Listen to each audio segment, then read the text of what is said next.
Sir ఏపీలో ఎలక్షన్స్‌ని దృష్టిలో ఉంచుకొని Janmat and school of politics అనే సంస్థ సర్వేలు నిర్వహించాయి సార్. మరి సర్వే రిజల్ట్స్ కూడా వచ్చాయంట కదా! ఏం చెప్తున్నాయి సార్ ఈ సర్వేలు?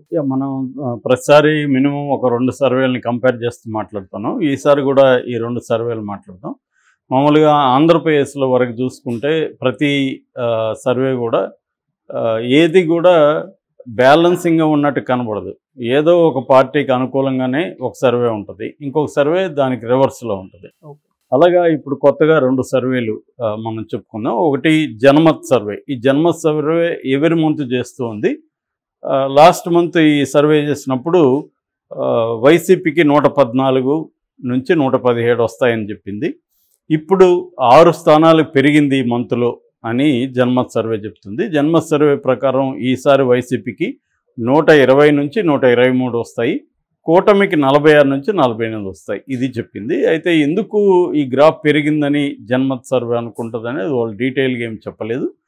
బట్ ఓవరాల్గా చెప్తున్నది ఏంటంటే బీజేపీ కూటమితో కలవడం, బీజేపీలో కేంద్ర నాయకత్వం ఎవరు కూడా జగన్కి యాంటీగా ఇప్పటి వరకు ఎటువంటి స్టేట్మెంట్ ఇవ్వకపోవడం. సో ఇక్కడ క్యాంపెయిన్ కానీ లేదా అక్కడి నుంచి ఢిల్లీ నుంచి స్టేట్మెంట్లు ఇవ్వడం కానీ, జగన్ ప్రభుత్వాన్ని కోల్దామని పిలిపివ్వడం కానీ ఏ రకంగానూ లేదు. అట్లాగే బీజేపీ నుంచి 10 మంది అసెంబ్లీ అండ్ 6 పార్లమెంట్ స్థానాల్లో కూడా ప్రధానంగా తెలుగుదేశానికి సంబంధించిన వాళ్ళని అక్కడ పెట్టారు. 1-2 చోట్ల వైసీపీ వాళ్ళు కూడా ఉన్నారు. సో ట్రెడిషనల్గా ఆర్ఎస్ఎస్ లేదా బీజేపీ బ్యాక్గ్రౌండ్ నుంచి వచ్చిన వాళ్ళు చాలా తక్కువ మంది ఉన్నారు. ఆ రకంగా బీజేపీ క్యాడర్ అంతా కూడా అసంతృప్తిగా ఉంది. నిజానికి బీజేపీ పెద్ద ఓట్ షేర్ లేదు, కానీ దానివల్ల కూడా కొన్ని అసంతృప్తి వల్ల కూడా కొన్ని చోట్ల ప్రాబ్లమ్స్ ఉన్నాయి. అట్లాగే తెలుగుదేశానికి ఈ ప్లేస్లో ఇవ్వలేకపోవడం వల్ల తెలుగుదేశం క్యాడర్ కూడా ఇది ఉంది.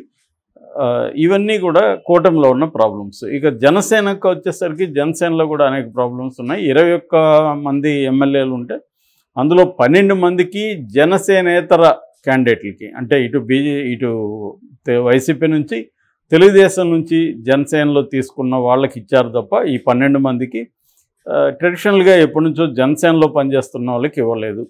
అట్లాగే 2 పార్లమెంట్ సీట్లు, ఒకటి మజిలీపట్నంది బాలశౌరి, అతను కూడా వైసీపీ నుంచి వచ్చాడు. అందువల్ల జనసేనలో చాలా అసంతృప్తులు పెరిగిపోయినాయి. ఆల్రెడీ 2-3 నియోజకవర్గాల ప్రతినిధులు వచ్చారు, వాళ్ళు వైసీపీలో చేరిపోయారు. లేటెస్ట్గా విజయవాడ వెస్ట్లో ఎప్పటి నుంచో ట్రై చేసుకుంటున్న పోతిని మహేష్, ఆయన ఈరోజు వైసీపీలో జాయిన్ అయ్యాడు. సో దానివల్ల జనసేనలో కూడా విపరీతమైన అసంతృప్తి ఉంది. ఈ విధంగా కూటమిలో చాలా ప్రాబ్లమ్స్ ఉన్నాయి కాబట్టి ఐక్యంగా లేదు కూటమి. అందువల్ల జగన్కి అడ్వాంటేజ్ వచ్చింది అనేది ఒక వెర్షన్. రెండో వెర్షన్ ఏంటంటే జగన్ మేమంతా సిద్ధం పేరుతో సభలు ఇప్పటికీ 11 కంప్లీట్ అయింది. ఈరోజు 13 జరిగే అవకాశం ఉంది. సో ఈ 12ది. సో ఈ 11 కూడా బాగా సక్సెస్ అయినాయి. దీనివల్ల ఏంటంటే జగన్ ఒకప్పుడు పాదయాత్రలు ఏ టెక్నిక్ అయితే వాడాడు, అంటే పేద ప్రజల దగ్గరికి వెళ్ళడం, వాళ్ళతో మాట్లాడడం, సెల్ఫీలు దిగడం, వాళ్ళ సమస్యల్ని తీసుకోవడం, నేను పరిష్కరిస్తారని చెప్పడం, ఇవి. సో ఇవన్నీ ఇంకొకటి ఏంటంటే ఈ జనంలోకి వెళ్ళి వాళ్ళ అభిప్రాయాలు అవన్నీ తెలుసుకోవడం ద్వారా దాన్ని మేనిఫెస్టోలో పెట్టాలనేది కూడా జగన్ ప్లాన్లో ఉన్నాడని చెప్తున్నారు. అందుకని రుణమాఫీ డిమాండ్ ఒకటి బాగా బలంగా వస్తుంది. ఆ రుణమాఫీని మేజర్గా పెట్టాలనేది ఒక ప్లాన్. రెండవది మహిళలకు లోన్లు అవి ఇవ్వడం కాకుండా ఆర్థికంగా వాళ్ళకి స్థిరంగా నిలబడే విధంగా చేయమని చాలామంది మహిళలు అడుగుతున్నారని చెప్తున్నారు. సో ఇటువంటివి మేనిఫెస్టోలో పెట్టే అవకాశం ఉంది. సో జగన్ ఈ మనమంతా సిద్ధం, మేమంతా సిద్ధం అనే ఒక దీంతో వెళ్తున్నాడు. దానివల్ల ఒక గ్రాఫ్ వాళ్ళది పెరిగింది. అట్లాగే కూటమిలో ఉండే అనేక రకాల ఇష్యూస్ వల్ల కూటమికి కొంత తగ్గింది. దానివల్ల వైసీపీ కలిసి వచ్చింది అనేది వీళ్ళు చెబుతున్న నేరేటివ్. ఇది ఎంతమాత్రం నిజం అనేది మనం చెప్పలేము. బట్ ఓవరాల్గా ఈ ప్రాబ్లమ్స్ కూటమిలో ఖచ్చితంగా ప్రాబ్లమ్స్ ఉంటాయి. ఎందుకంటే 3 పార్టీలని కలవాలి, 3 పార్టీలకి అకామిడేట్ చేయాలి. సో దానివల్ల వచ్చే ప్రాబ్లమ్స్. సో ఇంకా 1 మంత్ ఉంది కాబట్టి అవన్నీ సర్దుకునే అవకాశం కూడా ఉంది. కూటమిలో ఇప్పటికిప్పుడు కొంత ఇబ్బందులుగా కనిపించిన ఇవన్నీ సర్దుకునే వైపుగా చంద్రబాబు కూడా ప్లాన్ చేస్తున్నాడు. యాక్చువల్గా చంద్రబాబుకి అక్కడ పొలిటికల్ స్ట్రాటజిస్ట్గా పనిచేస్తున్న రాబిన్ శర్మ సర్వే చేసి రీసెంట్గా 15 చోట్ల అభ్యర్థులను మార్చమని చంద్రబాబుకి రికమెండ్ చేసినట్టుగా ఈరోజు వార్తలు వచ్చాయి. అందులో 6 మందిని మార్చే వైపుగా చంద్రబాబు నాయుడు కసరత్తు చేస్తున్నాడని చెప్తున్నారు. ఒకటి మాడుగులకు సంబంధించి పైలా ప్రసాద్ను మార్చి అక్కడ బండారు సత్యనారాయణకి ఇస్తే ఎలా ఉంటుంది అనేది ఒకటి. రెండోది ఉండి అది మనం ఆల్రెడీ చెప్పుకున్నాం, మంతెన రామరాజుకి ప్రజెంట్ ఇచ్చారు. ఆయన సిట్టింగ్ ఎమ్మెల్యే కూడా. ఆల్రెడీ ఆయనకి ఇవ్వడం పట్ల అక్కడ కలువపూడి శివరామరాజుకి ఇబ్బందులు ఉన్నాయి. సో అటువంటి కాంటెక్స్ట్లో ఇప్పుడు రఘురామకృష్ణరాజు కూడా ఇవ్వాలని పరిస్థితి. తను వచ్చి తెలుగుదేశంలో చేరాడు కాబట్టి తను కోరుకున్న విధంగా నరసాపురం ఇవ్వలేకపోవడం వల్ల నరసాపురం లోక్సభ నియోజకవర్గంలో ఉండి నియోజకవర్గానికి ఆయనకి ఇద్దామన్న ప్లాన్లో ఉన్నట్టుగా ఉంది. ఈరోజు కూడా ఆయన మంతెన రామరాజు మీడియాతో మాట్లాడారు. చాలా బాధగా మాట్లాడారు. నాకు అన్యాయం జరుగుతుంది, నన్ను ఇచ్చినట్టే ఇచ్చి మళ్ళీ ఇప్పుడు తీసేస్తున్నారు, నేను నా కార్యాచరణ తర్వాత ప్రకటిస్తా అని చెప్తున్నాడు.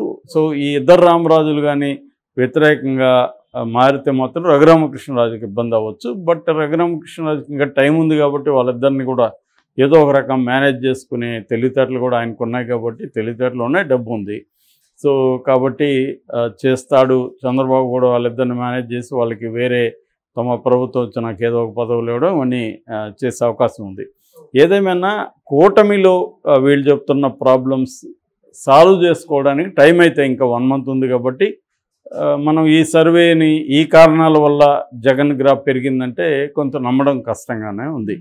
ఇక రెండవది స్కూల్ ఆఫ్ పాలిటిక్స్ చేసిన సర్వే, ఇది కంప్లీట్గా రివర్స్ చేసింది. ఇదేమో నేషనల్ లెవెల్లో లోక్సభ నియోజకవర్గాలకు సంబంధించి చేసింది. వీళ్ళు క్లియర్గా చెప్పారు ఇది may reflect or may not reflect the assembly elections. దీని రిజల్ట్ అసెంబ్లీకి ట్రాన్స్లేట్ అవ్వచ్చు అవ్వకపోవచ్చు అని వాళ్ళు చెప్పారు. ఎందుకంటే లోక్సభ ఎన్నికల అజెండా వేరే ఉంటుంది, స్థానిక అసెంబ్లీ ఎన్నికల అజెండా వేరే ఉంటుంది అనేది వీళ్ళ అభిప్రాయం. కానీ మనకి అది చాలా చోట్ల కరెక్టే. ఇటు తెలంగాణలో కరెక్టు, కర్ణాటకలో కరెక్టు, ఇట్లా చాలా చోట్ల కరెక్టే. కానీ ఆంధ్రప్రదేశ్లో పెద్ద తేడా లేదు. 2019లో చూసుకున్నప్పుడు లోక్సభ ఎన్నికలకి ఇటు అసెంబ్లీ ఎన్నికలకి మధ్య పెద్ద గ్యాప్ లేదు. కానీ చాలా రాష్ట్రాల్లో అది ఉంటుంది. ఎందుకంటే మోడీ వర్సెస్ వేరే చూడడం అనేది అక్కడ ఉంటుంది. మోడీ ఫ్యాక్టర్ అనేది బాగా పనిచేస్తుంది. కానీ రాయలసీమలో అటువంటి ఫ్యాక్టర్ ఏమి కనిపించట్లేదు. కాబట్టి వీళ్ళు చెప్పిన దాని ప్రకారం స్కూల్ ఆఫ్ పాలిటిక్స్ ప్రకారం ఎన్డీఏ కూటమికి అంటే తెలుగుదేశం ప్లస్ కూటమికి 19 నుంచి 23 లోక్సభ స్థానాలు వస్తాయి. వైసీపీకి 2 నుంచి 6 వచ్చే అవకాశం ఉంది అని చెప్తున్నారు. ఆ రకంగా వచ్చినప్పుడు ఖచ్చితంగా కూటమికే మెజారిటీ వచ్చే అవకాశం ఉంది. 6 చోట్ల మాత్రం కీన్ కాంటెస్ట్ ఉంటుంది, నువ్వు ఒక కాంటెస్ట్ ఉంటుందని చెప్తున్నారు. అట్లాగే ఈ మధ్య గోనె ప్రకాష్ రావు కూడా తన ప్రెడిక్షన్ చెప్తున్నాడు. ఆయన కూడా తెలుగుదేశం కూటమి అధికారంలోకి వస్తుంది, 120 నుంచి 144 వస్తాయి, వైసీపీ కేవలం 19 నుంచి 21 అని చెప్తున్నారు. ఏదేమైనా ఒక అబ్సల్యూట్ మెజారిటీ వస్తుందని చెప్పడం నమ్మడం కష్టం ఉంది. ఎందుకంటే మనకి ఇప్పటివరకు మన సోర్సెస్ నుంచి, మన జర్నలిస్టిక్ సోర్సెస్ నుంచి చూస్తున్నప్పుడు ఎవరిది ఎడ్జ్ ఉంది అనేది ఇప్పుడే చెప్పలేకపోతున్నాం. ఇంకొంత టైము పడితే కానీ చెప్పలేము. ఇద్దరు కూడా హోరాహోరీగా ఉన్నారు అనేదే వస్తుంది తప్ప ఖచ్చితంగా స్వీప్ ఉందని ఎవరు కూడా చెప్పట్లేదు. నాకు తెలిసి ఇప్పుడు నేను చాలామందితో మాట్లాడుతున్నా, మన మిత్రులు కూడా చాలామందితో మాట్లాడుతున్నాడు, గ్రౌండ్ లెవెల్కి కూడా వెళ్ళిన గ్రామాలకు కూడా వెళ్తున్నారు. చూసినప్పుడు స్వీప్ అయితే ఎవరి వైపు లేదు. పథకాలు తీసుకున్న వాళ్ళు మాత్రం సాటిస్ఫాక్టరీగా ఉన్నారు వైసీపీ పట్ల. At the same time urban middle class కావచ్చు, మిగతా వాళ్ళు వైసీపీ పట్ల వ్యతిరేకతతో ఉన్నారు. సో ఇదేంటంటే ఇప్పుడు కూటమికి ఉన్న సెక్షన్స్ అందరినీ ఓట్లు వేయించే ఒక మెకానిజం చాలా ఇంపార్టెంట్. ఎందుకంటే చాలామంది urban and upper middle class వీళ్ళందరూ జగన్కు వ్యతిరేకంగా ఉన్నా వాళ్ళు వెళ్ళి ఓట్లు వేస్తారా అనేది పెద్ద క్వశ్చన్. దాన్ని వేయించడం మీద కూడా చాలా ఆధారపడి ఉంటుంది. అంటే తెలుగుదేశం పోల్ మేనేజ్మెంట్ కూడా వెరీ ఇంపార్టెంట్.